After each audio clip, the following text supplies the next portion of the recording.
السلام عليكم، ازيكم عاملين ايه؟ النهارده هنعمل الحلبة المعقودة او المفتقة من غير مغات ولا قرطاس تحويجة بطريقة سهلة جدا. وبالمناسبة هو مشروع مربح جدا من البيت. بس قبل ما نبتدي، لو اول مرة تشوفوني، انا منى السعيد. ما تنسوش تشتركوا في القناة وتعملوا لايك وشير لو عجبكم الفيديو. اول حاجة نسمي الله.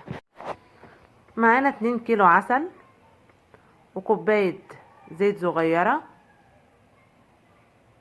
وكوباية دقيق صغيرة او نص كوباية كبيرة. وعلى المقدار ده هنحتاج تمن سمسم احمر،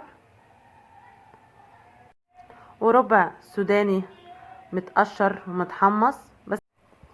ومعانا تمن حلبة مطحونة. تروحي للعطار تقولي له عايزة حلبة مطحونة مش حلبة محوجة.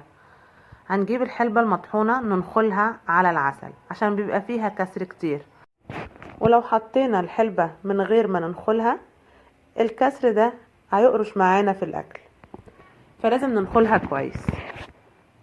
بصوا بتطلع كسر قد ايه، فلازم طريقة النخل دي. نحط الكمية كلها. هو التمن مظبوط بالظبط على كمية العسل دي، يعني 2 كيلو عسل بياخد تمن حلبة، وكل ما تزودي عسل كل ما هتزودي حلبة.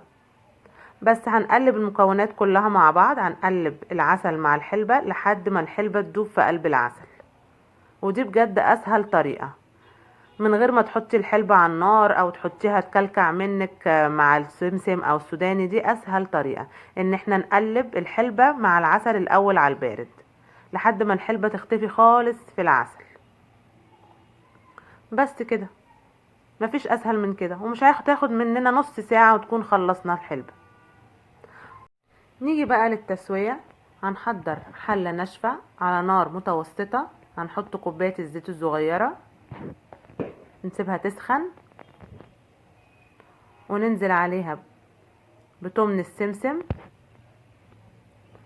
ياخد تشويحتين يا دوبك ريحته تطلع بس. وننزل عليه بالسوداني، ربع السوداني بس. انا هنا حاطه نص سوداني مش ربع، عشان انا ولادي بيحبوا السوداني كتير فيها. فالسوداني والسمسم ده حسب رغبتك زي ما انت عايزاه. بس كده هنحط كوبايه الدقيق الصغيره ونقلب لحد ما كل المكونات دي تتحمص معانا وريحتهم تطلع. نقلب وهننزل عليهم بايه؟ بالعسل بقى اللي احنا حاطين عليه الحلبة، مدوبين فيه الحلبة. بس هنا هنهدي النار، لازم نهدي النار شوية بشويش خالص. ننزل العسل كل الكمية اللي احنا عاملينها، ال2 كيلو عسل ننزلهم ونقلب.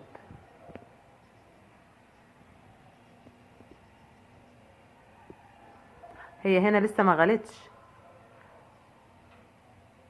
هنهدي النار ونسيبها تغلي على مهلها يا دوبك غلوتين بس ونطفي. مش هنسيبها تغلي كتير، ان كتر الغليان على النار بتقلها قوي، واحنا هنا مش هنحتاج ولا ليمون ولا ملح ليمون يحفظها، لان هي كمية صغيرة. ولو عملنا كمية كبيرة في ناس بيحطوا عليها عصرة ليمون او ملح ليمون. بس الكمية الكبيرة لو سيبناها مدة طويلة اكتر من شهرين السوداني بيندي. فهي حلوة قوي. المقدار ده 2 كيلو عسل هيقعد معاكي شهر، شهر ونص بس كده. اهي بدأت تغلي، شايفين الجناب بدأت تغلي ازاي؟ هنسيبها تغلي غلوتين بس، مش عايزين اكتر من كده. شايفين جمالها؟ وما خدتش مننا اي وقت، بجد سهلة جدا.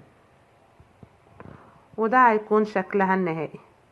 وبعد ما تبرد تماما هنغرفها في برطمانات او في علب، بس تكون مغسولة كويس جدا ومتنشفة، عشان الحلبة مينفعش يطولها مية. حتى لما نيجي نغرف في طبق لازم تكون المعلقة ناشفة. طعمها وريحتها بتفكرنا بأيام زمان، وفطار هايل لولادك. بس كده.